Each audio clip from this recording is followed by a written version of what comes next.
Hi there, it's Dr. Russ. I've posted a few videos lately of me doing cranial work, craniosacral therapy, and other types of cranial work. So today I want to talk about what are we doing and how and why and how does it work. So let's talk about cranial work. And if you don't know me, I'd like to introduce myself. My name is Dr. David Russ. I'm a chiropractor. I practice in Portland, Oregon. I've been here for about 25 years. Thanks for clicking on my video. I hope you like it. Of course, as a YouTuber, I want you to subscribe and like my channel. If you appreciate the work that I'm doing as a new viewer or a returning viewer, let me just mention a couple ways you can support the channel and then get that out of the way. Of course, liking and subscribing. You can become a channel member, which will give you early access to videos and a few other perks. And it just really helps me keep doing what I'm doing. If you buy supplements and you buy them through my online dispensary, I get a little cut and you get a 20% discount, fast free shipping, and so on, and a huge selection. And also you can just buy a thanks. It's kind of like a tip jar, and that money comes directly to me. So that being said, let's talk about cranial work. So cranial work is just body work. Like any other part of the body, we are mobilizing structures. We're mobilizing the head and the jaw. And it's the same as basically mobilizing anywhere else in the body. A few differences. One arises from the complexity of the skull, the presence of the brain inside of there, and all the meninges, which is basically just fascia inside the skull, and the presence of cerebral spinal fluid. Those things make cranial work a little bit different. A few more precautions. But weirdly, it's more safe than almost anything else you can do if you can just pay heed to these few precautions, which we'll talk about shortly. Cranial work falls into basically four main categories, and we're going to talk about it from the outside in. Okay, category number one of cranial work is fascial work on the fascia between the skin and the skull. So that includes everything in the scalp. It includes everything in the base of the skull. It also includes all of your facial muscles and all of your jaw muscles. All that stuff exists between the skin and the skull. The next layer in is the sutures of the skull itself, the way that the cranial bones, the skull bones, fit together. Those are joints.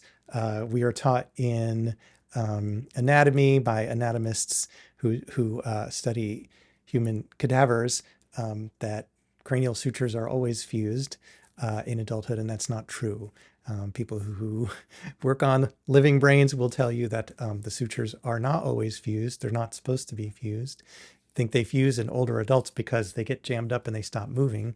And like any other joint, if it stops moving, it's eventually over time going to fuse. So the sutures do move. We have the skin and the fascia between the skin and the skull, and we have the sutures of the skull itself.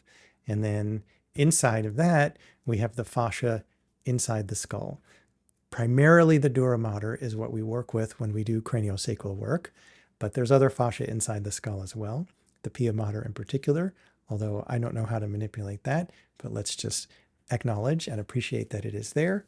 And then way deep in there is the cerebral spinal fluid, which does circulate. It sort of pumps and it has to move, and there's fluid dynamics at play. It's extremely important to the health of the central nervous system and the peripheral nervous system, and basically the functioning of the whole nervous system, which means the functioning of the body, because the brain and the spinal cord, it runs the whole body. So it's extremely, extremely important. Let's kind of disperse with some of the more common myths. One, that cranial bones don't move. They do move, and there's a lot of histological evidence looking at the cellular level of things that it's designed for movement. They are designed as joints. They're shaped as joints. The cellular tissues that are in there are joint tissues. They do move, and you can feel it. It's not easy to feel.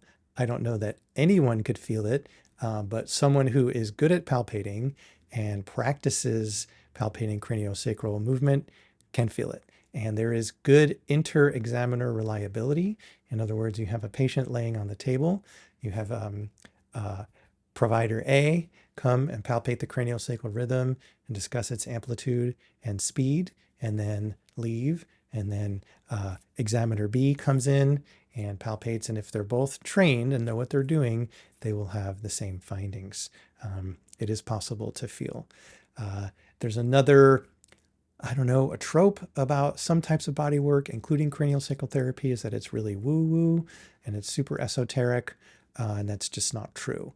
It can be. I mean, anything can be. Cooking can be. Anything can be.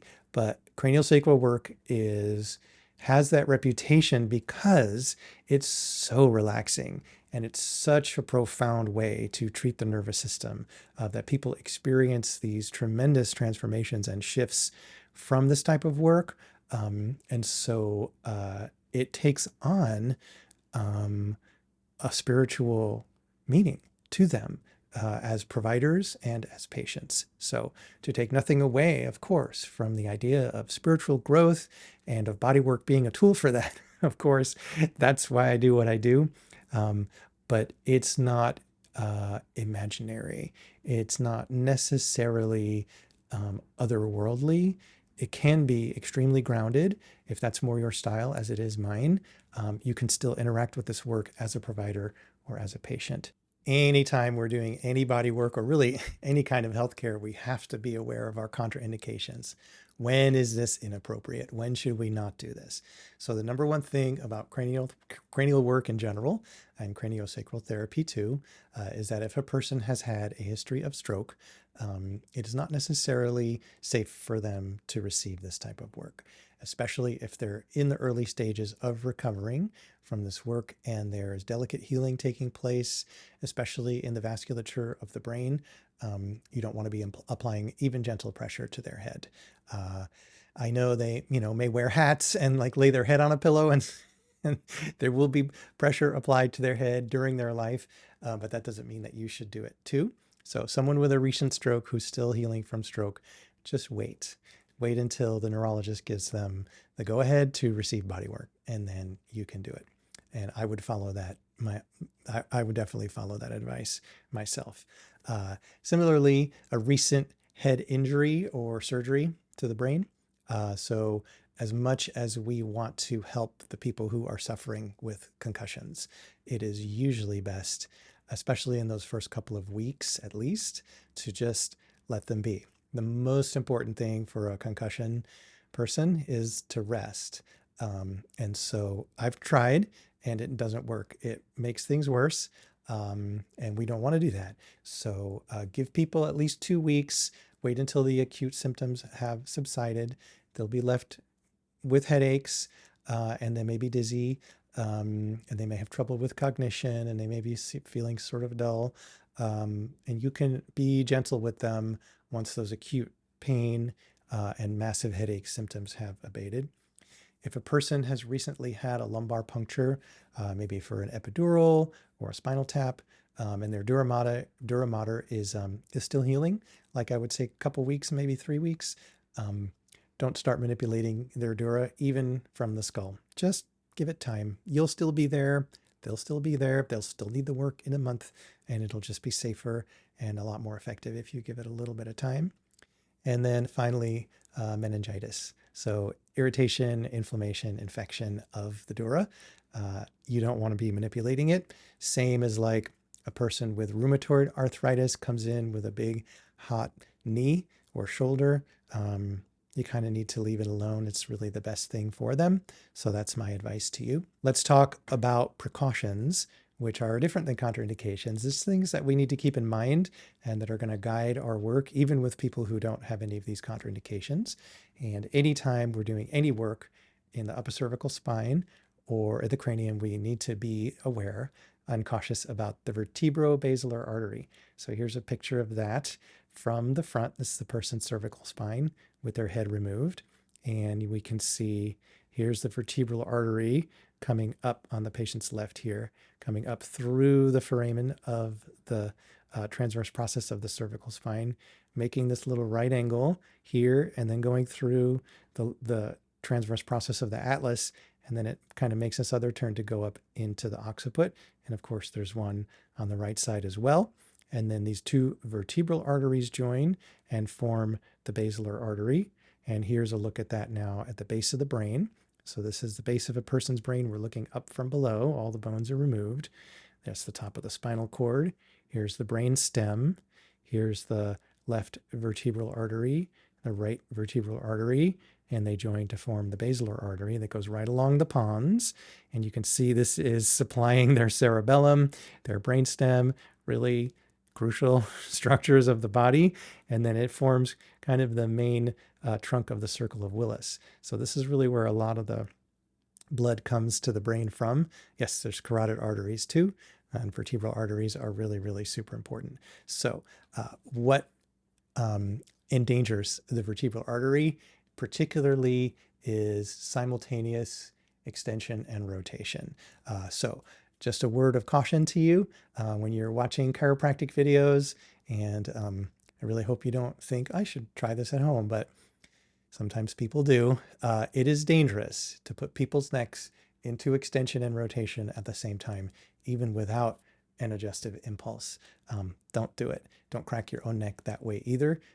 This is how people get really, really seriously injured in car accidents or by people who are untrained and trying to do body work. So there's a nice close-up view of that vertebral-basilar artery system. A little bit blurry, but you get the picture. Another precaution that we want to be aware of, also related to the circulatory system, are the jugular veins.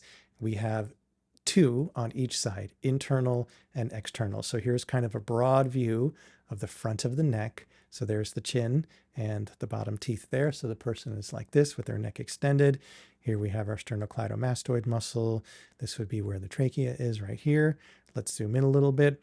So this bubbly red arrow, I don't know why I chose that, is pointing to the internal jugular vein. That's deep to the sternocleidomastoid.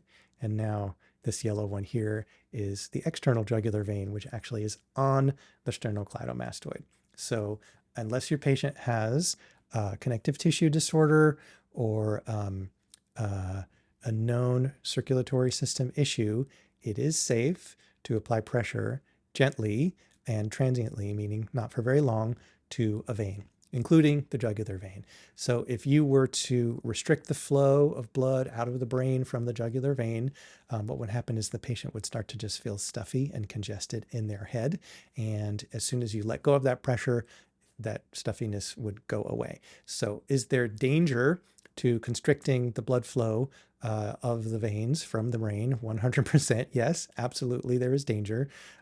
But the risk is very low, especially if you're paying any attention at all to your patient. So, one of our standard contraindications to body work is if a patient is nonverbal, we have to take extra care because they cannot tell us what they're experiencing. And number two is if somehow they have lost sensation. Just for an example, like a diabetic neuropathy, often affecting the feet, it affects how you're going to work on their feet because they can't feel what you're doing and give you feedback and telling you, no, that doesn't feel right. So just keep that in mind all the time. So of course, now much more deep, but very, very important is the carotid artery. So this is showing it on the patient's right. Of course, there's one on each side. It's deep to the vein, so it's a little more protected from pressure, and it has a much, much, much thicker wall. So arteries have thicker, stronger wall and more structure than a vein.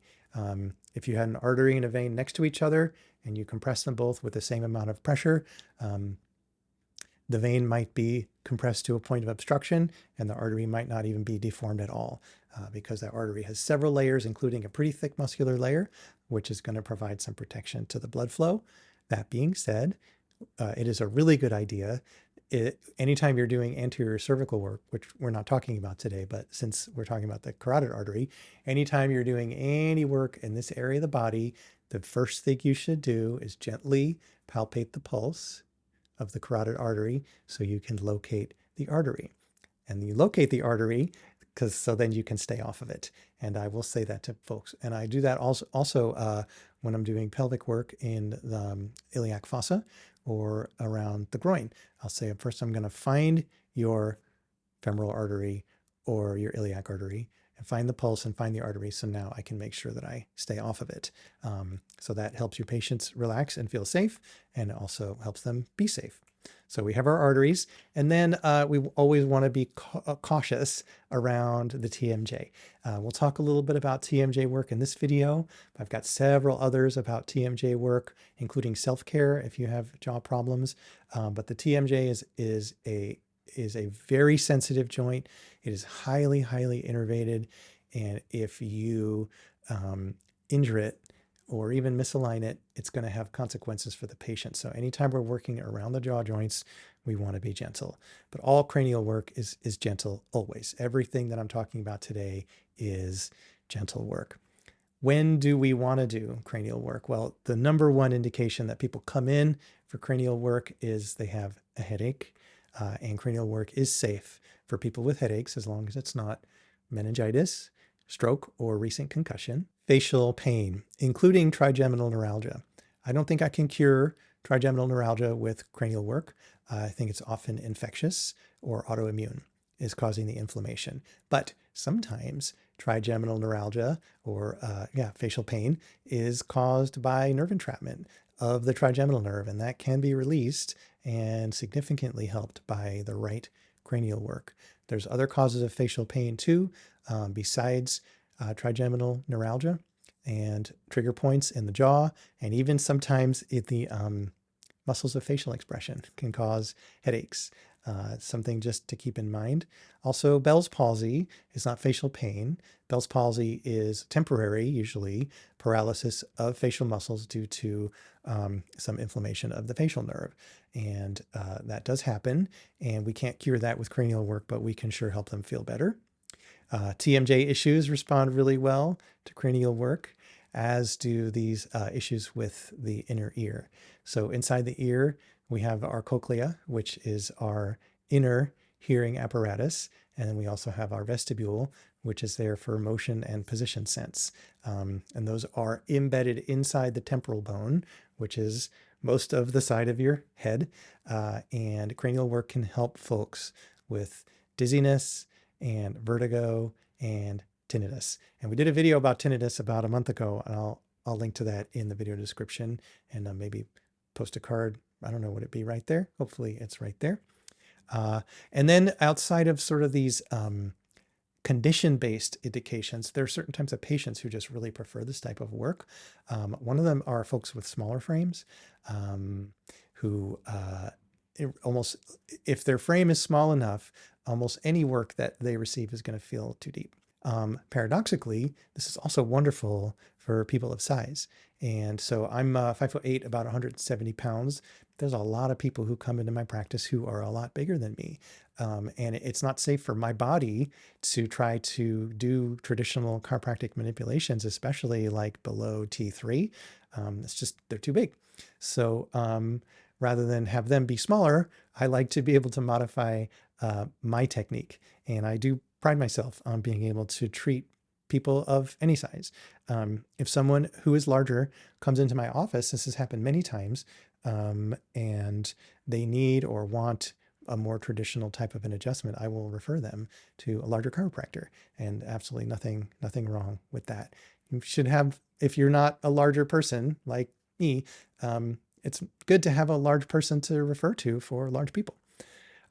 Folks who have delicate skeletons, osteopenia or osteoporosis, and it's not safe to use any adjustive thrusts on them. You can achieve deep movement and large and lasting change using cranial work and related methods. So there's a lot of types of craniosacral therapy that can be applied to the rest of the spine or even the extremity joints. And so you don't only have to work on the head, even though today we're mostly going to focus on working on the head. And it's really nice if you have the luxury of having a patient who is committed to coming in weekly or, coming in regularly, whether it's twice a week or twice a month, whatever it might be. And they're committed to their work and they like the way that you're working and you're helping them. And let's say you're doing myofascial work. It's really nice every once in a while to take a break from that and integrate a series of myofascial sessions with a craniosacral session.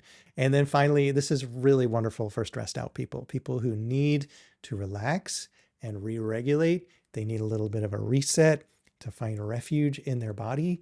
This is a really good technique and a really good therapy for them. Highly, highly recommended. So in the beginning of the video, I talked about the 4 layers that we're working with, right? I'll say them again now. Between the skin and the skull, that myofascia, then the sutures of the skull, then the fascia inside the skull, primarily the dura, and then deeper to that is the cerebral spinal fluid. So let's start again from the outside and talk about some general rules and ideas about working that myofascia between the skin and the skull. It's gentle, it's not pokey, and you don't want to use a lot of oil. Usually, for one thing, people on their face usually already have more oil than the rest of their body. Number 2, people don't really want to leave your clinic with a greasy face. And number 3, it's not really necessary because the idea with oil is to give you more glide as you use pressure. So if you're using pressure, you're not going to be able to glide unless you have some oil or shea butter or lotion to give you that lubrication, but we're not using that much pressure on the face. So we can usually just glide on the skin with the oil that already exists on the patient's skin. It's really nice to know always the map and the territory that you're working with.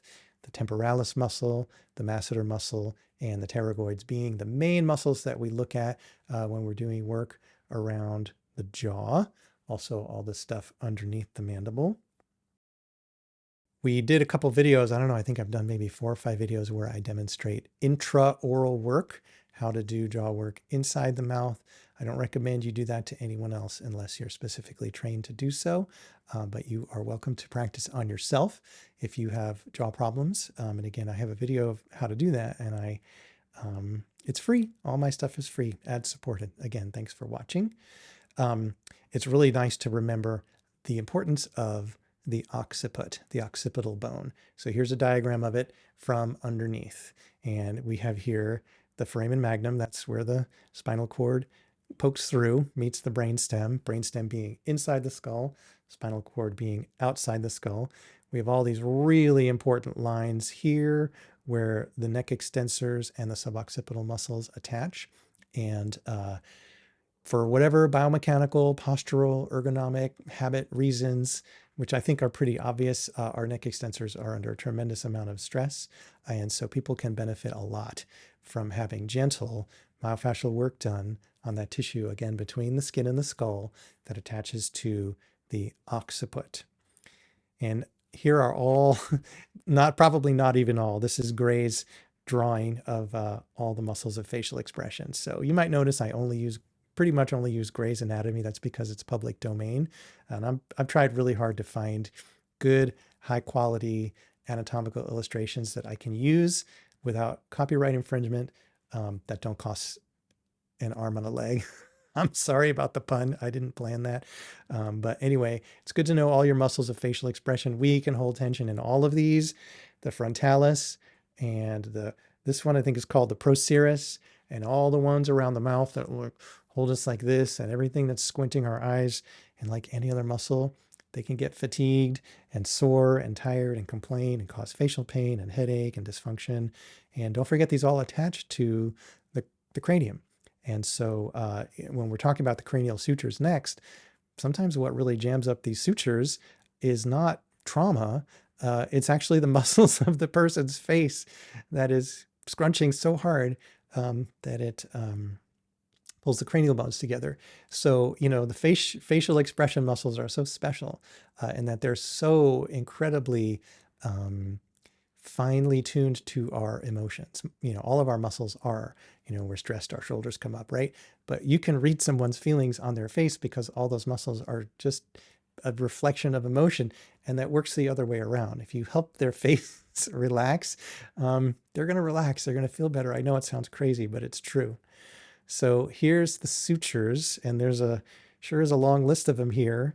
I don't know why they're all in Latin, but again, I could find myself to free use images, and I'm not going to draw.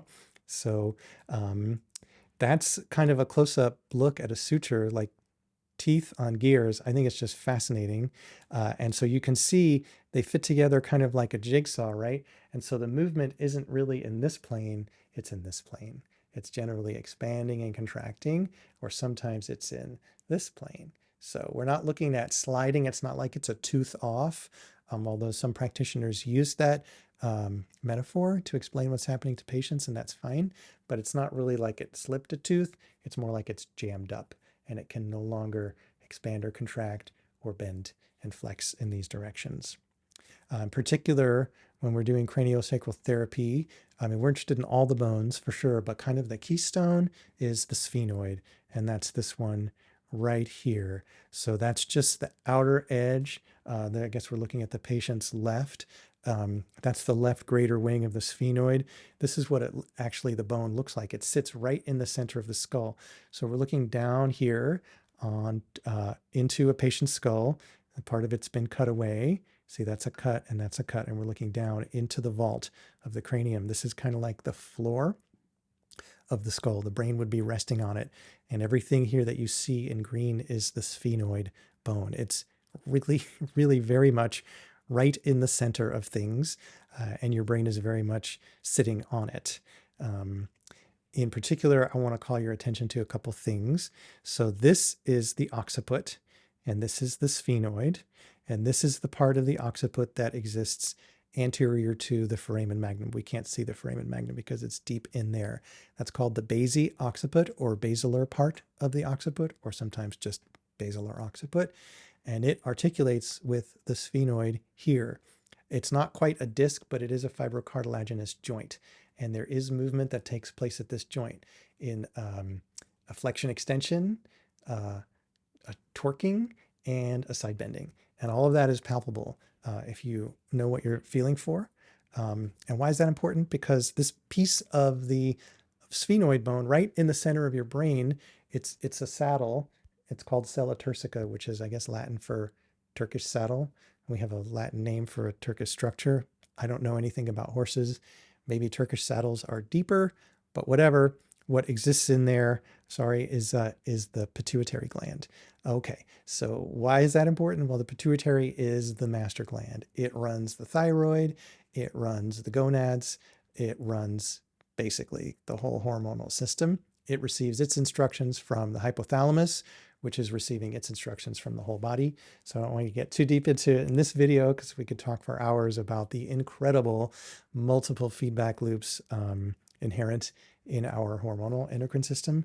It's amazing, but basically this is the funnel through which everything operates. So when you have sphenobasilar restriction, it affects circulation to and from the pituitary gland, and that can have far-reaching effects in your whole entire body because, of course, hormones are super important chemical messengers.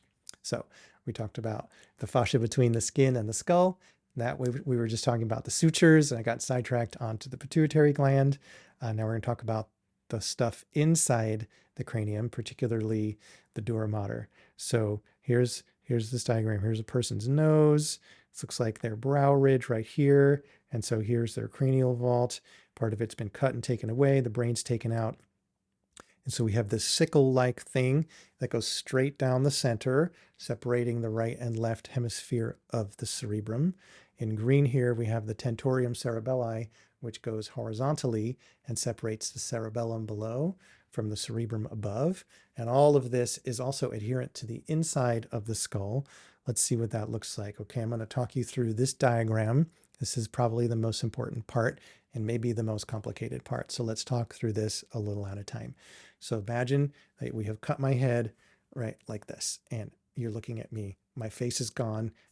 We're just looking at me straight on. Okay. So over here is the left side. Over here is the right side. And all this white is the white matter of the brain. That would be the left hemisphere of the cerebrum. And over here would be the right hemisphere of the cerebrum. All of this here is the cortex, the gray matter.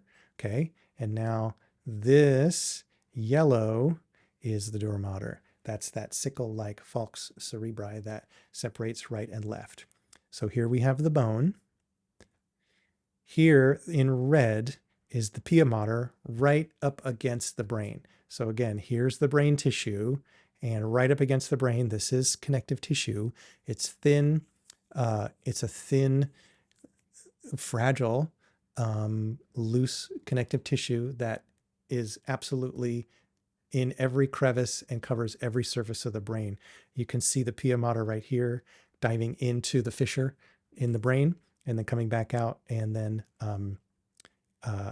continuing along the gnarly part or the gyrus of the brain and then coming back in here. So I know this is confusing.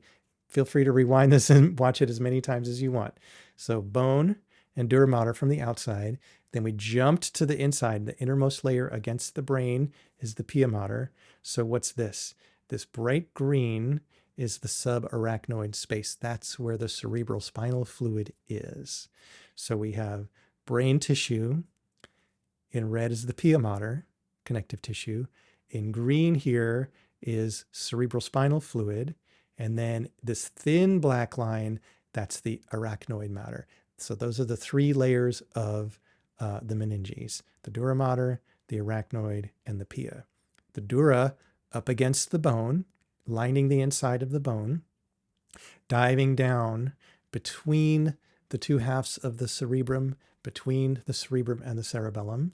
Then we have the arachnoid mater, very thin, spidery. Looks like a spider web when you see it in dissection.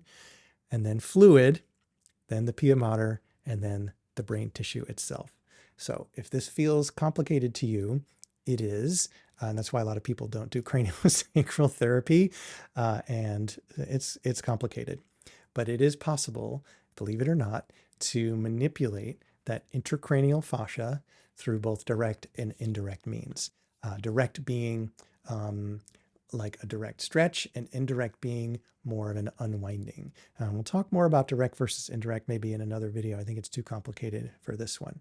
But let's talk about the fluid because our next layer is cerebrospinal fluid. So just to reiterate, it's the stuff between the skin and the skull, and then it's the sutures, then it's the meninges, and now deepest in there is the cerebrospinal fluid.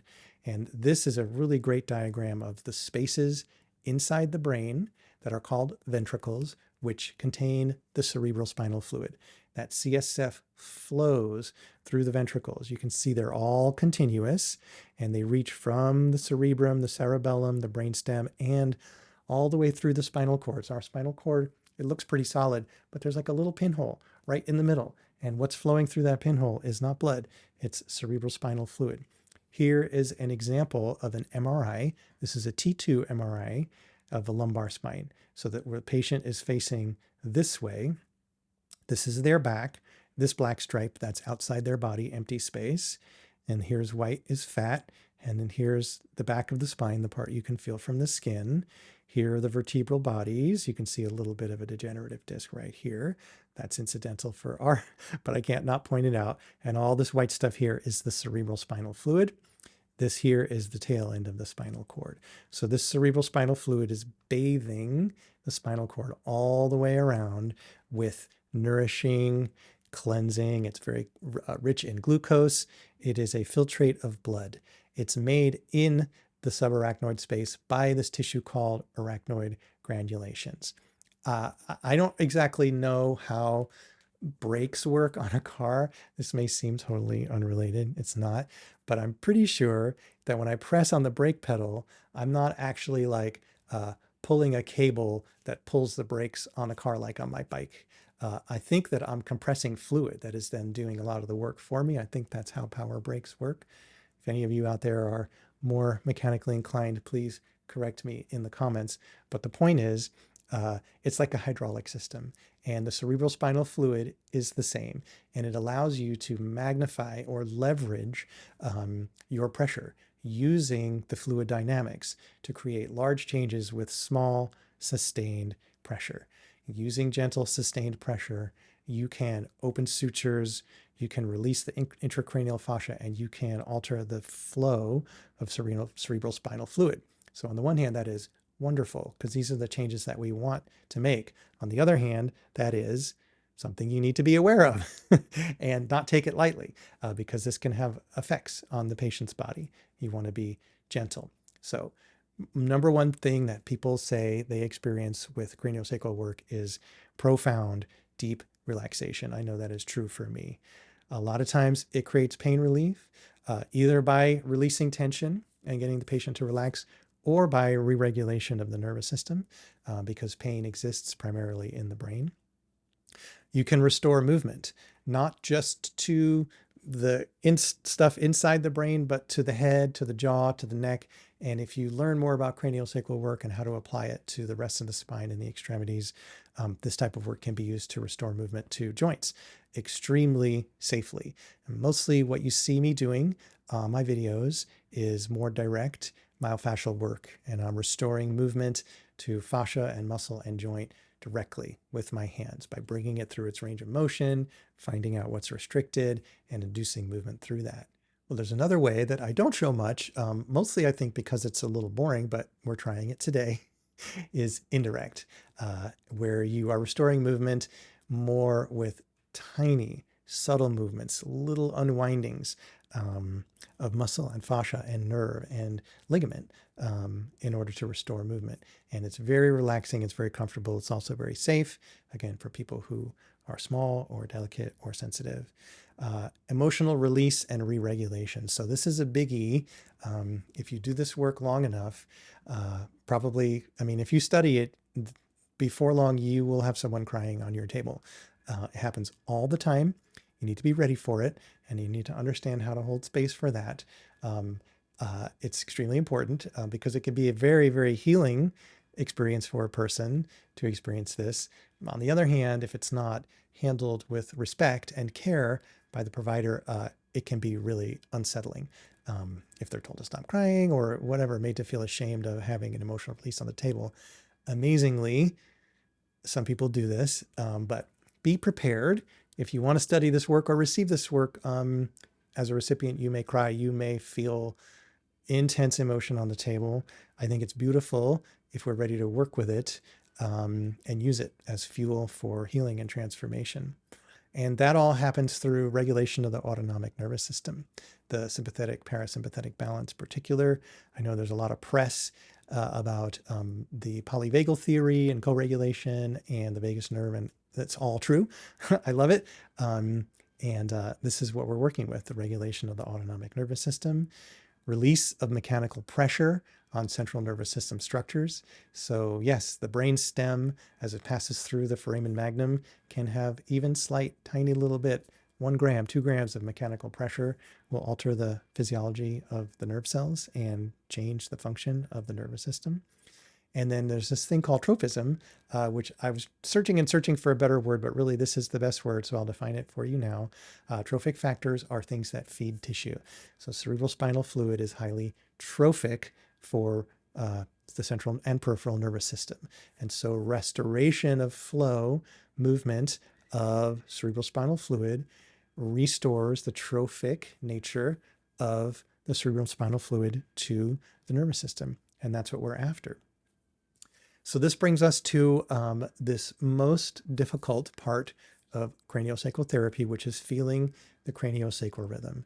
It is a rhythmic expansion and contraction of the skull about 6 or 10 times per minute that is extremely subtle, but measurable and palpable. How does it come about? Well, the cerebral spinal fluid is not a closed system. And you weren't like born with an amount and you keep it all the time, right? It is constantly being produced. It is constantly being produced and it is constantly being reabsorbed. Okay, it's being circulated like the air in your home. The resorption is at a constant pace. It is constantly being resorbed. It's not fast, but slowly it is being resorbed through the lymphatic system. It is produced rhythmically. And so if it's being restored constantly and being produced rhythmically, then its volume is going to shift. Okay, whenever it's being produced, its volume is going to increase.